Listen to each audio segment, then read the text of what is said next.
एक ने आवाज लगाई, मुझे आत्मा का अनुभव हो रहा है, आत्मा का अनुभव हो रहा है, मुझे साक्षात आत्मा दिखती है। हा। तुम सब दौड़ पड़े एकांतवाद में, निश्चय में, पूजाएं छोड़ दी। इसी अशोक नगर की बात कह रहा हूं तुम्हारा। ऐसे लोग थे जिन्होंने जिंदगी भर बिना अभिषेक के पूजन नहीं की और उन्होंने पूजन छोड़ दी। प्रतिमाधारियों ने प्रतिमाएं छोड़ दी, बोले सब बेकार की क्रियाएं हैं, आत्मानुभव में उतर गए, सब उतर गए, बहुत आयत उतर गए, सब काने हो गए। अब सब लौट रहे हैं, लेकिन करेंगे अब वो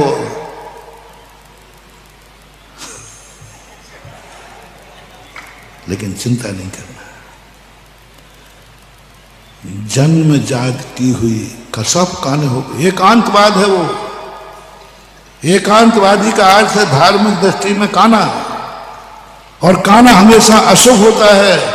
जो एकांतवादी हैं वे अशुभ हैं, एकांतवाद भी अशुभ है और एकांतवादी भी अशुभ है।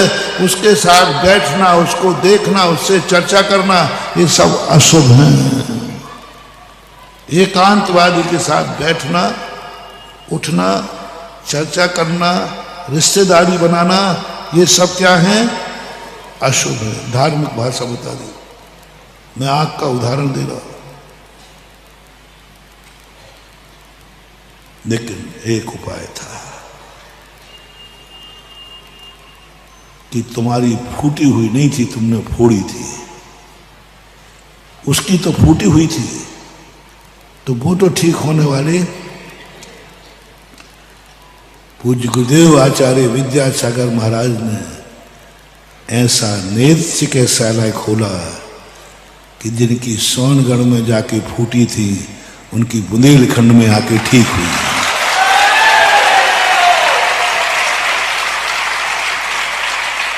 पर उन्हें आचार्य विद्यासागर महाराज का अंजन लगाना पड़ा।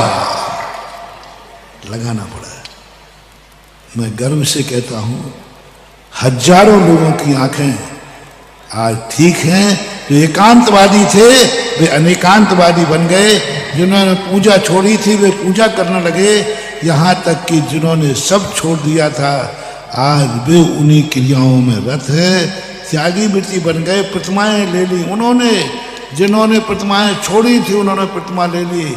यहां तक कि मुनि महाराज का पद भी धारण कर लिया।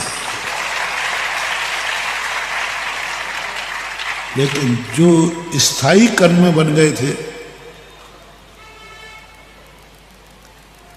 वो अस्पताल तक नहीं आए। आए तो अब क्या कर, लेटर नहीं खत्म कर दिया था।